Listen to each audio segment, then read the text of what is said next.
السلام عليكم ورحمة الله تعالى وبركاته. مرحبا بكم في فيديو جديد من قناة المدرسة الصغيرة. فيديو اليوم راح يكون عبارة عن اختبار الثلاثي الثاني في مادة التربية الإسلامية. إذن هذا الاختبار رقم 2.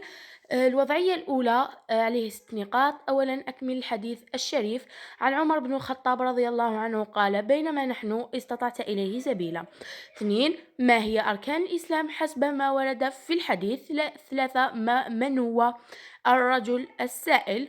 4. اتصف السائل بآداب طالب العلم، اذكرها. الوضعية الثانية قال تعالى: فاصبر كما صبر أولو العزم من الرسل ولا تستعجل لهم. سورة الأحقاف الآية 35. ما المقصود بأولي العزم؟ ولماذا منحهم الله هذه الصفة العظيمة؟ 2. من هم الرسل الذين وصفهم الله بأولي العزم؟ الوضعية الإدماجية السياق: اعتاد أخوك أن يدخل غرفة نوم والديه وباقي غرف إخوته بدون استئذان، فهل في نفسك تصرفه؟ السند عن أبي موسى الأشعري رضي الله عنه قال: قال رسول الله صلى الله عليه وسلم: الاستئذان 3، فإن أذن لك وإلا فارجع. رواه مسلم. التعليم: اكتب نصا لا يقل عن 12 سطرا تعرف فيه لأخيك الاستئذان مبرزا مظاهره. إذا ننتقل إلى حل هذا الموضوع.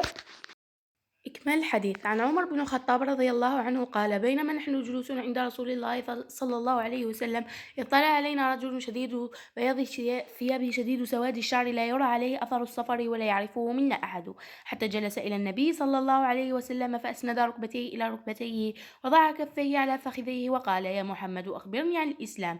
فقال رسول الله صلى الله عليه وسلم: الإسلام أن تشهد أن لا إله إلا الله وأن محمد رسول الله، وتقيم الصلاة وتؤتي الزكاة وتصوم رمضان وتحج البيت إن استطعت إليه سبيلا.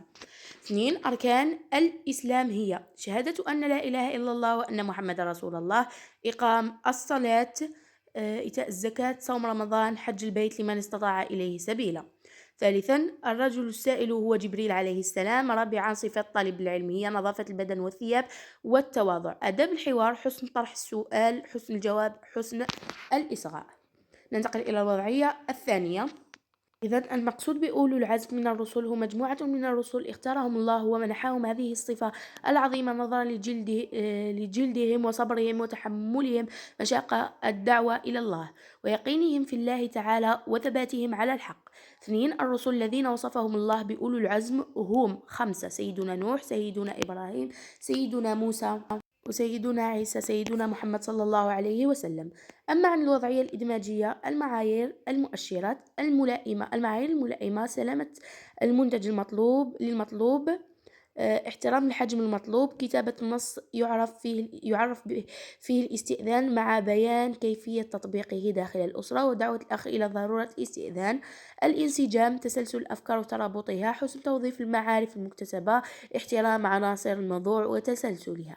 سلامة اللغة: احترام التركيب السليم للجمل، احترام علامات الوقف، الرسم الإملائي الصحيح، الإبداع والإتقان، حسن العرض وجودة الخط وحسن تنظيم الورقة. هنا نكون حقنا نهاية الفيديو. نتمنى تكونوا استفدتوا منه، وإذا عجبكم ما تنسوش تدعموني بلايك واشتراك في القناة مع تفعيل الجرس ليصلكم كل ما هو جديد في قناتي. والسلام عليكم ورحمة الله تعالى وبركاته.